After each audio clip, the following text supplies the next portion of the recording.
integrated gas and power project in Vietnam, and large cross-border hydro project between Thailand and Laos. I now invite Mr. Batra, MD PUG Group, to give his welcome address.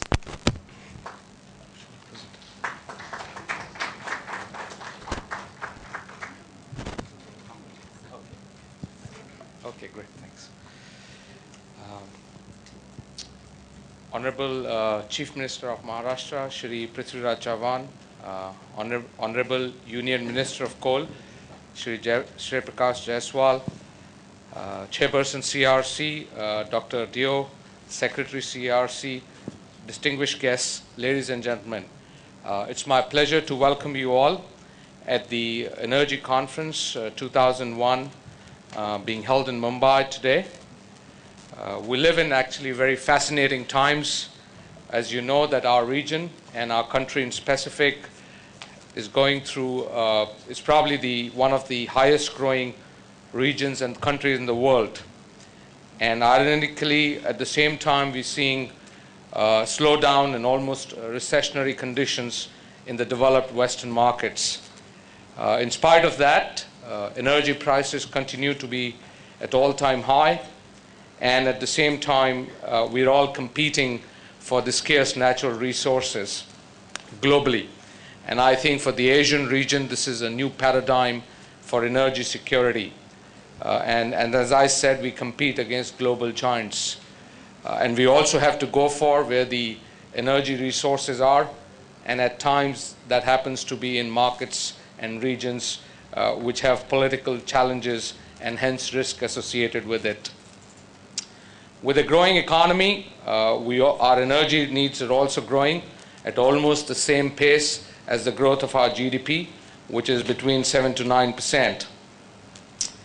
Which means that our investment requirements in the energy space, i.e. power, coal, gas, are extensive.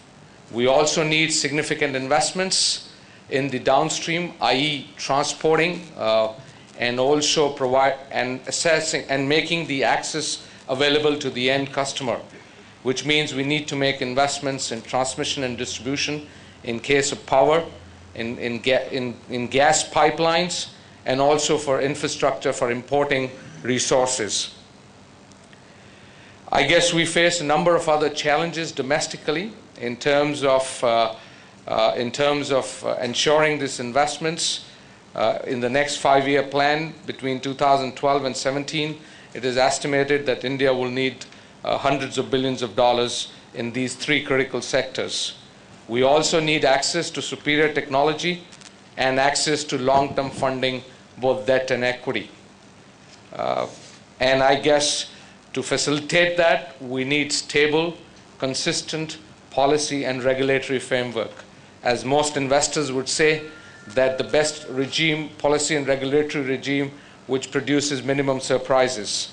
And of course, at the same time, the policy makers and regulators have to balance the consumer interest, ensure competition in the sector, and make sure the financial viability and health of the sector is maintained.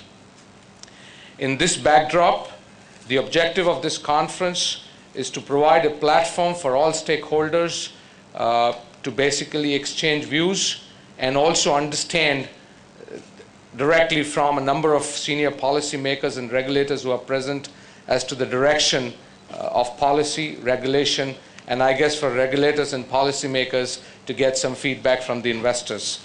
So I sincerely believe that over the next 2 days, these interactions would be useful and would help in the overall process of evolving and developing our energy sector. Thank you very much and welcome again.